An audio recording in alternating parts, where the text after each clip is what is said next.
I have a confession to make, you guys. I am one of those people who has wasted a lot of money in my life on subscriptions that I wasn't using. And, a lot of it was because I'm forgetful, but a lot of it was also because I hate dealing with customer service. And I just wanted to put it off. And I was like, I'll do it tomorrow. And then before you know it, I've wasted 6 months paying for a subscription that I didn't use. But thanks to today's sponsor, Rocket Money, I no longer have that problem. The fact that Rocket Money manages my subscriptions for me and consolidates it all into a single list has been so helpful for me. Being able to see what I pay for in one place is so huge, because if I realize that I'm not going to use something, I am far more likely to cancel it. And with just a few taps, they'll cancel your subscription for you. We're also huge fans of their budgeting and spending insights. I have been able to easily create a budget and set individual spending goals by category, and Rocket Money provides personalized insights that help me identify my spending habits. And that is incredibly valuable because it lets me know if I'm on track or not. I highly recommend using Rocket Money. And get this, Rocket Money is free to download, but you can also get a free premium trial when you sign up with my link. Go to rocketmoney.com/Kendall or scan the QR code. I'll also include the link in my description.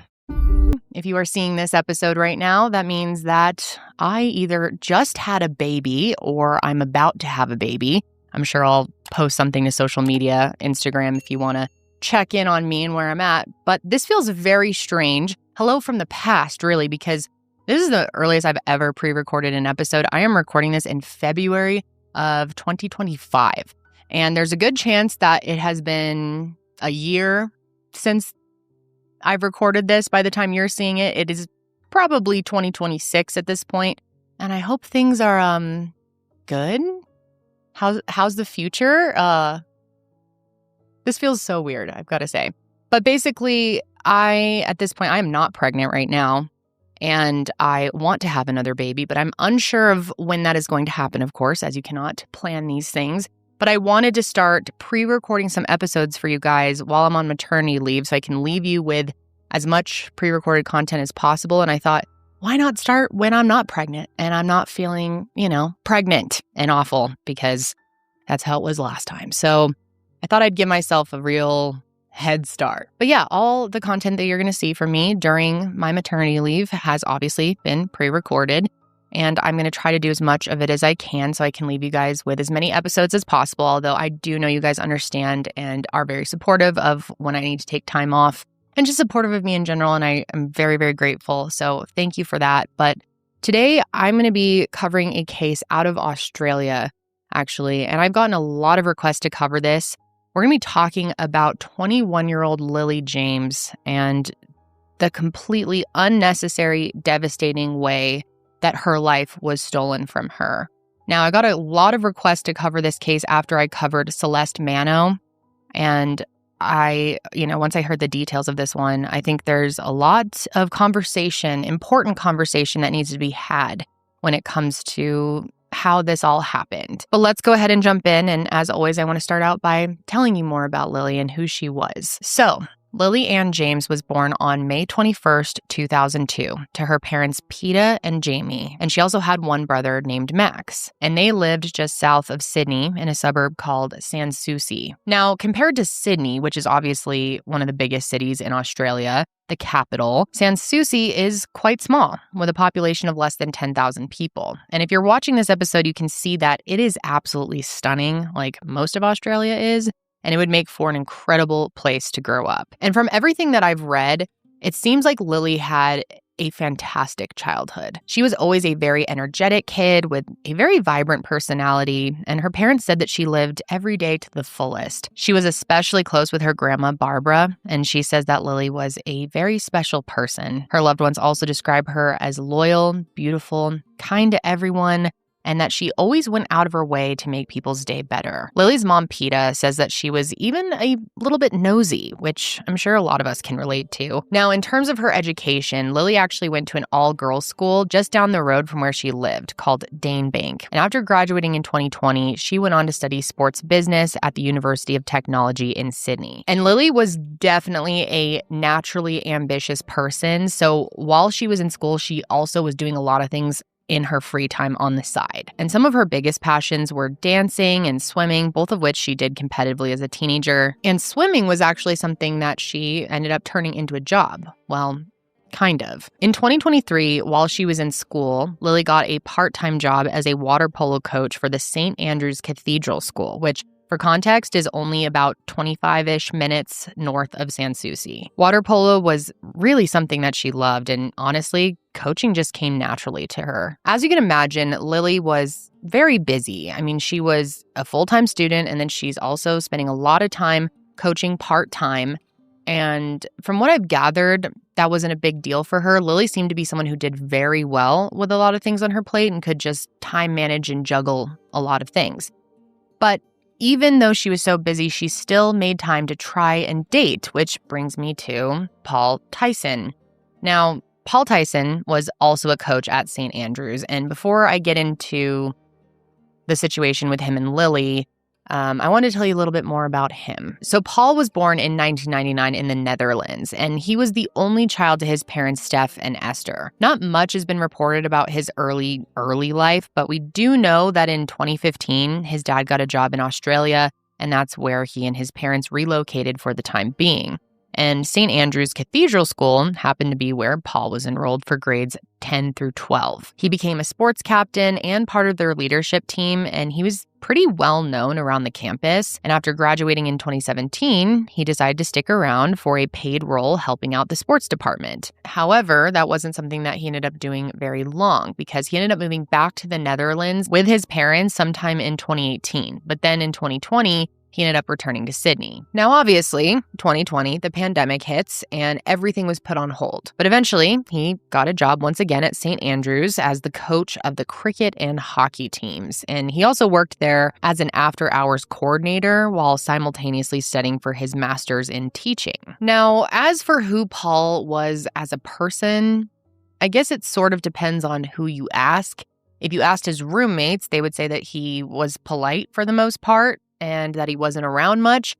And if you ask people that he went to school with, he just was not very well liked, it seemed. I mean, at least amongst the guys. Paul was known as being super arrogant and pompous, and when it came to women, he could be very objectifying. Paul seemed to be that type of person, and I'm sure we all know someone like this in our lives, who is able to sort of mask their true colors until you get to know them more, and then he shows you exactly who he is. And this is how a lot of people described him, which made it easy for him to flirt his way into being liked by girls. And that was something that sort of stuck out to me, is that a lot of guys, like most guys who speak on who Paul was, didn't seem to like him or have many good things to say about him, while girls, on the other hand, didn't seem to mind him. Most girls, let me be clear. And I think that's probably because he sort of kept this mask on, played out a facade when he was around women to, win them over.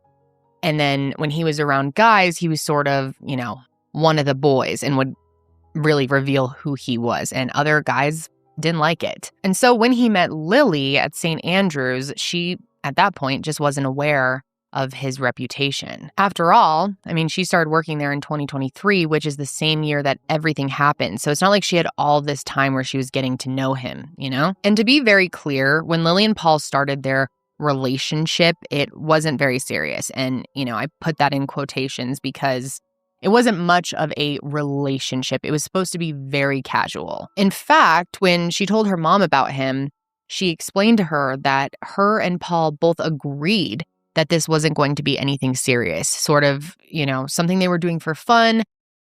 And then when the fun was over, they'd go their separate ways. And Lily's friends say that it was never something that she wanted to put an official label on. And you have to remember that she was only 21 years old, a full-time student and working part-time, and she probably just didn't have time for anything more serious than it already was. And even if it could have gotten serious, they weren't together long enough for it to reach that level. They started dating in September of 2023, and it only lasted a total of 5 weeks before Lily was the one who called it off. And not to mention, in those 5 weeks, they sort of kept all this under wraps. And I'm guessing that's probably because they were both faculty at the same school, and they didn't want people to find out for that reason, potentially.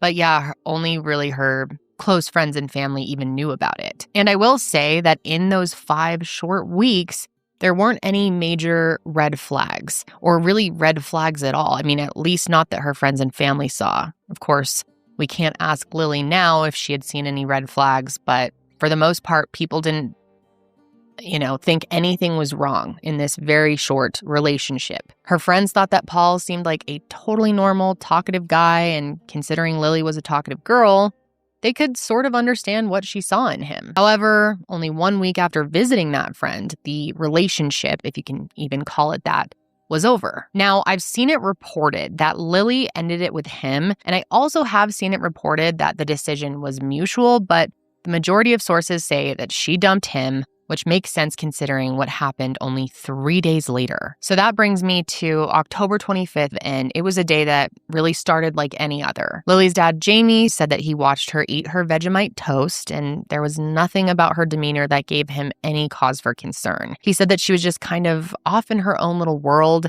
and it was just a very normal day. But later that night, something really strange happened.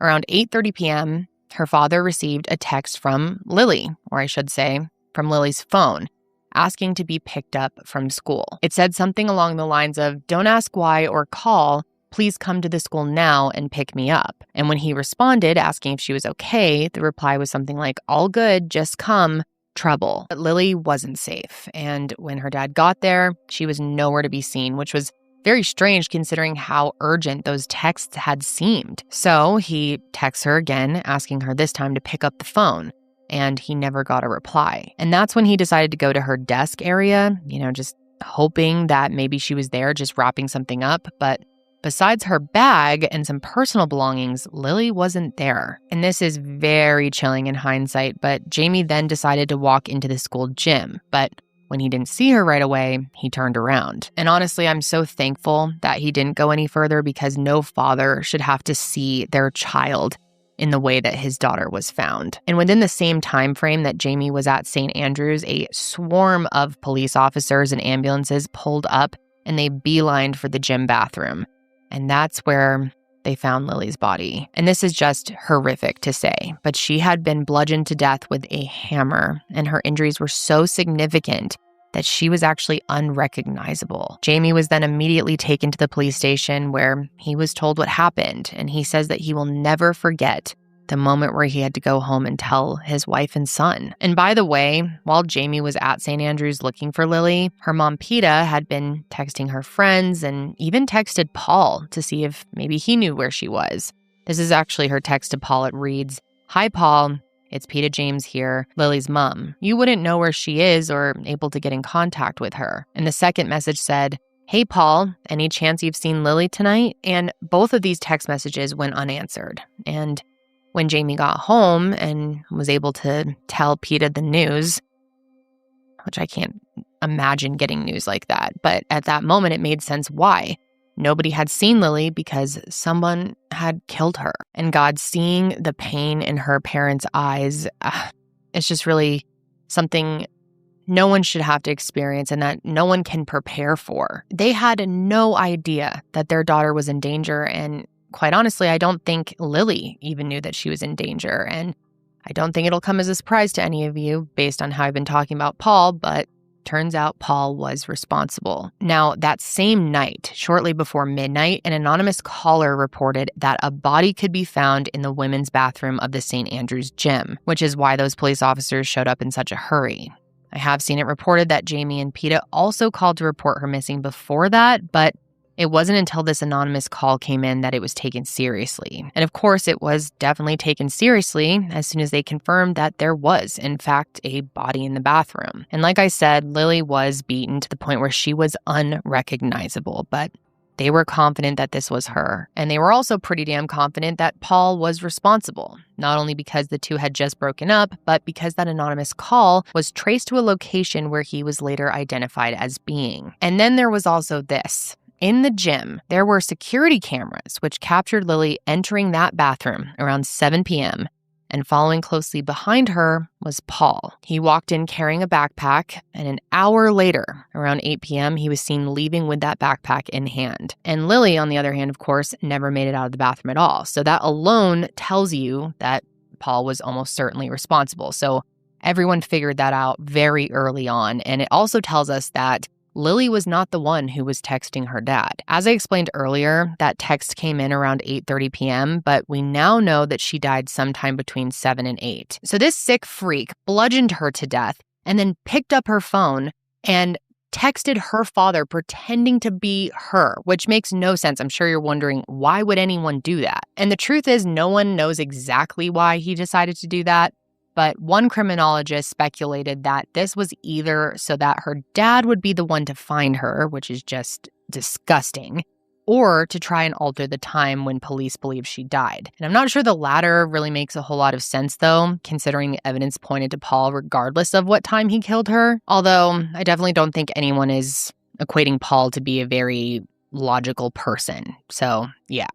But I think that leaves us with the idea that he probably did this so that her dad would be the one to find her. Anyway, though, at this point, investigators are on a full-on manhunt to try and find Paul, and they were worried that he had plenty of time to get away because he likely killed Lily between 7 and 8 p.m., and that anonymous call didn't come in till almost midnight. So that would give him at least 4 hours to try and get as far away as possible. But here's the interesting thing. He didn't go that far at all. When investigators traced the call, it led investigators to an area called Vaucluse, which is roughly 20 minutes east of the school. Specifically, the caller, who was now known to be Paul, was along the Diamond Bay Reserve, which is a stunning clifftop that people often refer to as the Gap. And you'll know what I'm talking about if you're watching this episode, but if you're listening, it's basically a massive rocky cliff that overlooks the ocean. And it's actually known as a place where people have gone to take their lives. So naturally, their concern was that maybe Paul had taken his, and that concern only grew when they got there and Paul was nowhere to be found. They did know that he had to have been there at some point because there was a security camera on a house that showed him walking around on the night that Lily was killed. And what's crazy is that the camera where the footage was pulled from actually belonged to a friend of Lily's. She just happened to live right along the reserve, and when police came to her house at around 2 a.m. and woke her up to ask her about her security camera, I don't think she ever could have imagined that it was her friend's murder that they were investigating. And what's also wild is she was able to identify Paul as the person seen on camera. It turns out Lily and Paul had actually been over to her house 2 weeks prior to all of this, so she recognized him immediately.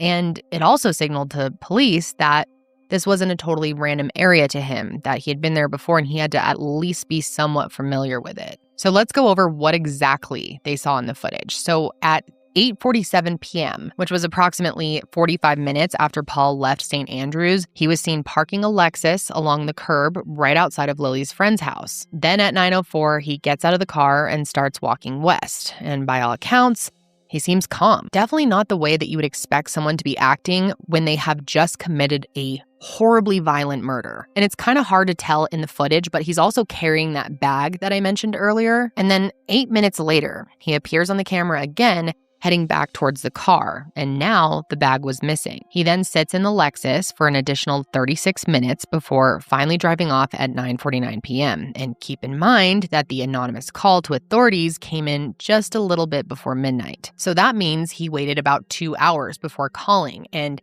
they don't know what exactly he did during this time, but I can tell you that the car he was seen driving was found the next morning in a nearby car park. And I should also mention that this car he was driving, this Lexus, wasn't even his. It was a car that he had rented that day.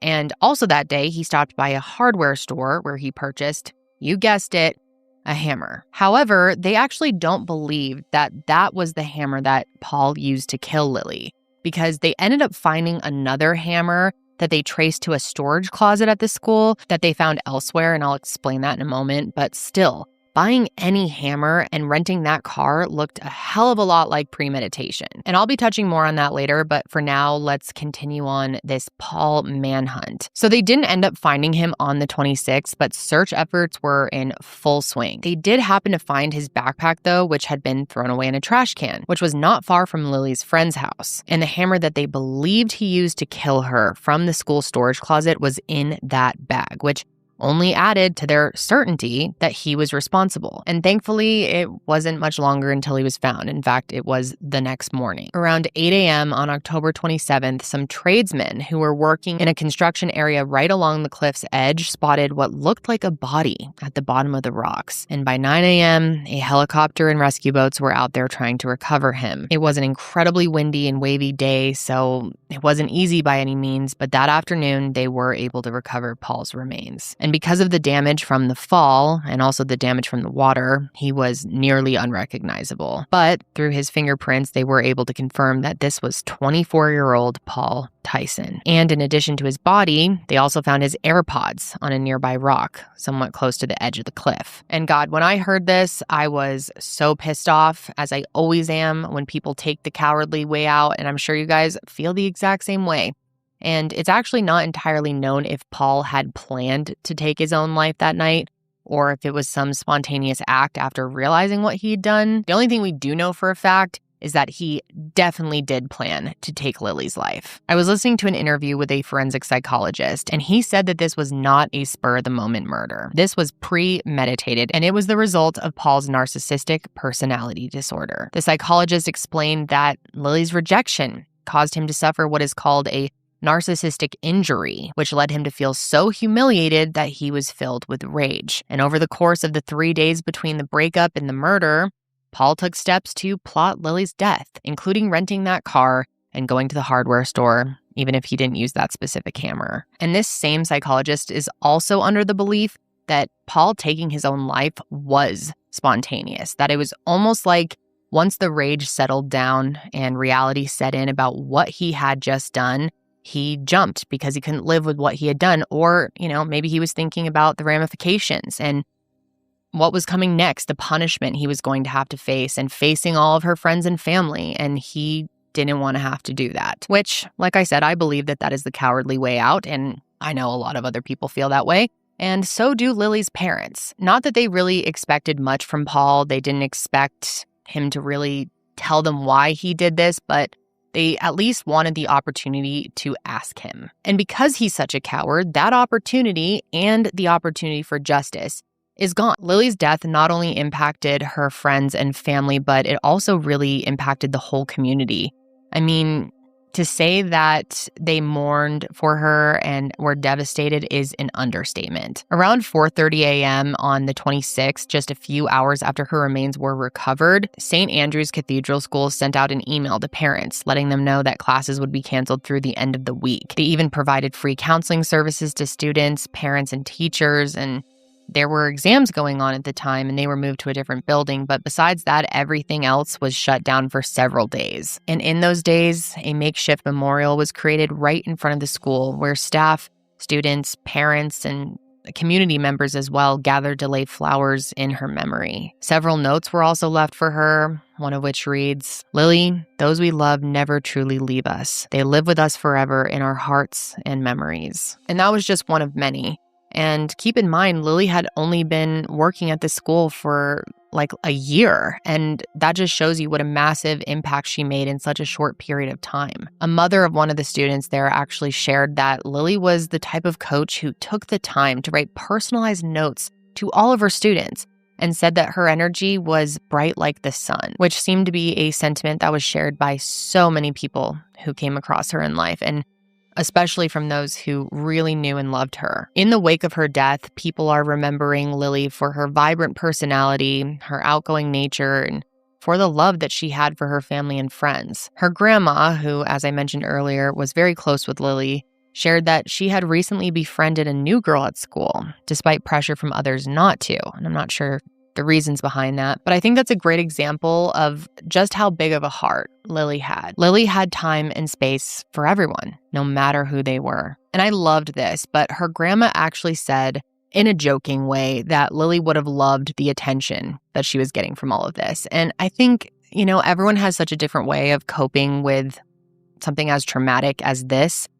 And if you can find a sliver of positivity or laughter in a sea of, something just so terrible, I think that's completely fine. And Honestly, very healing for a lot of people. And their community also really helped provide some support and comfort during this horrible time. Not only did they raise over $20,000 for their family in the span of just a few days, but they also showed up in big numbers at a candlelight vigil that took place on the 28th. And then St. Andrew's also built a permanent memorial to be displayed at the school, which was actually made up of the ribbons that were attached to flowers outside the school in the days following her death. And then in mid-November, a celebration of life was held, where loved ones gathered at Dane Bank, which is an all-girls school that she went to honor her 21 short years of life. And some people actually showed up wearing bright colors because it was much more representative of who Lily was than wearing black. Jamie shared that his daughter was a hard worker, independent, and someone who was always on the go. But no matter how busy her schedule was, she always made time for the important people in her life, including her brother Max, her parents, and her friends. He thanked the community for their thoughts, prayers, and generosity, and he also thanked Lily for the jam-packed years that they did get to spend together. And I hate even having to turn the focus back to Paul, but there are a few things about him that I need to share.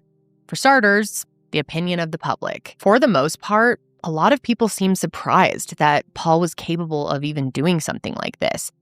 Just based on the guy that he presented himself to be. I mean, as I mentioned earlier, he sort of masked his true colors. And he was looked at as someone with a lot of potential, whatever that means. Very few people actually got to see who he really was. This obsessive, egotistical, and narcissistic side that he had. But it's believed that Lily was someone who did, and that's why she wanted out of this relationship only 5 weeks after it started. It's also believed that his ex-girlfriend saw that side of him too, and her identity has remained anonymous, probably for safety reasons, but when she learned about what had happened to Lily immediately after it happened, she knew that Paul was responsible. And she even said that what happened to Lily could have happened to her, and sadly, I don't doubt that, because when girls broke up with Paul, it seemed like he could not take no for an answer. He begged her to keep dating him, and when she said no, he ended up punching a tree.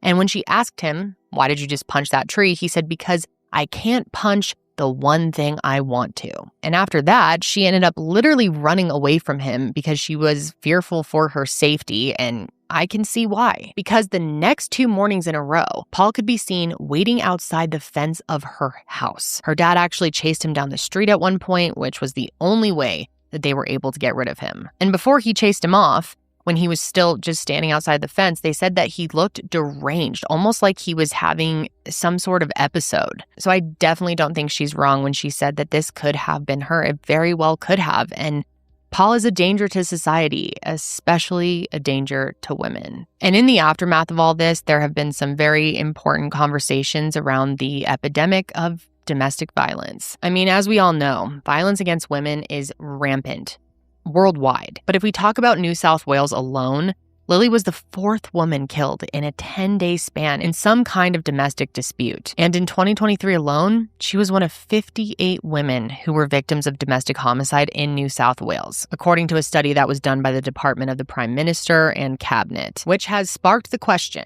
what is Australia doing to protect women? And according to many, they're not doing enough. Which again makes me think of Celeste Mano's case and how she was completely failed by the system. I mean, her death was 100% preventable. And God, it's just so frustrating to think about. And I'll have that episode linked below if you haven't seen it. But yeah, just a complete and total failure of the government. And of course, I'm not just coming for Australia. I mean, this is happening all over the world. Systems are failing women left and right. And it's especially bad here in America. But looking at Australia specifically, despite the efforts to implement prevention plans and resources to victims of domestic violence, the rate of violence against women remains high. In 2022, a national plan to end violence against women and children was introduced into the government, with plans on improving police responses, creating more emergency housing, increasing trauma support, and more. However, women continue to die at the hands of men like Paul. And I wish that this was something that I had the answers to, the solution, and I most certainly don't, but I just don't get why it is so hard to protect women. One thing that I personally feel is not working is the idea that women need to be taught how to protect themselves, which obviously I'm all for. I think it is a very important life skill for anyone to learn how to protect themselves. But what's frustrating is, why isn't the emphasis put on the perpetrator? Why is it don't get killed, not don't kill? And one thing that Lily's dad has been vocal about is he wants to put an emphasis on ending the narrative that domestic violence is complicated. He says that we need to uncomplicate it for people, because using that term can really discourage people from learning and understanding its true dangers. Now, as for Lily's mom, she thinks it's important that children are taught how to handle rejection. And I couldn't agree with her more. I mean, life does not always go your way. You can't force people to remain in relationships with you or have a friendship with you or whatever it is. I mean, disappointment and rejection is a part of life, and kids need to learn that very early on. This was so heartbreaking to me, but Lily's mom, Peta, still spends almost every day in her room, and they've kept it just the way that she left it. And that's something that I see a lot of parents do in cases where their children are murdered. And it's heartbreaking, but it's also very beautiful in a way that they are preserving her space. And this also broke my heart, but she says one of the things that she misses most is hearing her daughter's voice. I just can't imagine never hearing my own daughter's voice ever again. I guess they don't have that many recordings of her talking, and that's something that has been really difficult for them. Just heartbreaking and devastating, just doesn't even begin to describe that kind of pain. And understandably, she and Jamie both feel that they are not able to forgive Paul. And I know everyone approaches these situations so differently. I know there are many people who have found healing through forgiveness, but I completely understand them not being able to offer that forgiveness to him. I mean, what he did is disgusting, it's incomprehensible, and they think of him as a monster. Just the fact alone that he picked up her phone and pretended to be her texting her father is so sick and cruel. I don't even have words for it. And they also believe that he did that so that Jamie would be the one to find her, which just adds another layer of evil on top of everything else. So yeah, they're extremely angry, and they have every right to be. And they are also looking to sue St. Andrews for gross negligence and breaching their duty of care when it came to Lily. They believe that the school should have had measures in place to protect staff and students after hours, especially given how much money in tuition they're bringing in yearly. There is no reason to not have nighttime security in place, so that is something that they're looking for the school to implement. And there's also one more thing that the school did that I definitely wanted to bring up because it really pissed me off and it upset a lot of people. I guess I should say it's something that the principal did. Shortly after Lily's death, he wrote a newsletter to the school community, which reads in part, "He was not a monster. Rather, in the last 5 hours of his life, he committed a monstrous act, which was in complete contradiction to what everyone who knew him observed in the rest of his short life." And then he also said, "The young man concerned was, in everybody's estimation, an absolute delight." I could not believe that someone would actually have the nerve to not only say something like that, but to send it out in a newsletter to the entire community. I mean, what a slap in the face. That is disgusting, in my opinion. And a lot of people felt the same way. I mean, they were just so angry that he seemed to be making excuses for Paul and trying to offer sympathy to him and who he was as a person, and just wrong time, wrong place, wrong person to be writing that about. For him to be using this tone of kind of like he wasn't a bad kid, he just did a bad thing, is so mind-blowing and so out of place. Did you forget what happened in your school? He bludgeoned her to death in the bathroom to the point where she was unrecognizable. And that's someone that you felt like you should describe as an absolute delight? You're out of your mind. And not only that, you guys, he also took the time to theorize about what happened as if his opinion even matters or is needed in any way. And he said, was it a psychotic episode which was deeply out of character? The literature on pornography for boys and young men says that many see this kind of appalling sexualized violence on the screen, which some, amidst the greatest of tragedy, act out in real life. Does any of this apply to him? We will never know. Which is infuriating and absurd on every level. I mean, how does porn have anything to do with this situation? Why did you feel like you needed to give your 2 cents when you clearly have nothing important to say? And people were rightfully super pissed about this because it highlights that idea that boys are constantly protected from the consequences of their action, almost like blame the porn, not the boy. Or, we often see this with video games as well. The only person to blame here is the person who committed this heinous murder, and I don't understand why this principal was trying to weirdly minimize it in any way. Now, this principal did issue an apology and said that the context of his words were important. And of course, yeah, context is important, but I don't know how you could take the context of what he was saying in any other way. I mean, just the timing of it alone.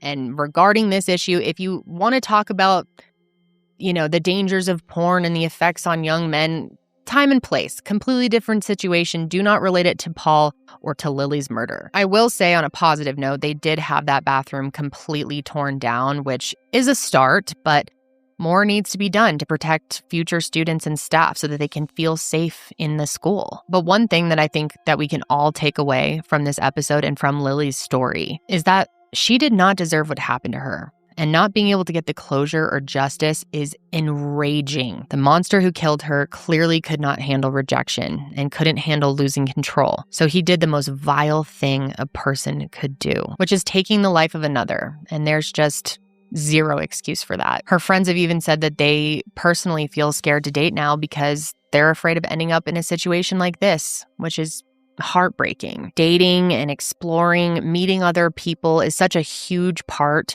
of development and growing up, and being afraid to do that is just so unfair, but I don't blame them at all. I would probably feel the same way if someone that I was close with was killed in that way by someone that she only dated for 5 weeks. And I really wish I had some words of wisdom to offer, her friends and women all across the world, most women who fear for their safety on a daily basis. I mean, I myself constantly feel fearful. Even, even during the day, like out on a run or at the gas station, especially though at night, because of, all the cases I've covered. And we've all heard these stories, no matter where you live or who you know, or if you've been directly related to a situation like this, we all carry that fear. And I know there are probably so many of you out there watching this episode who have either experienced domestic violence, know someone who has experienced domestic violence or is experiencing it right now, or you yourself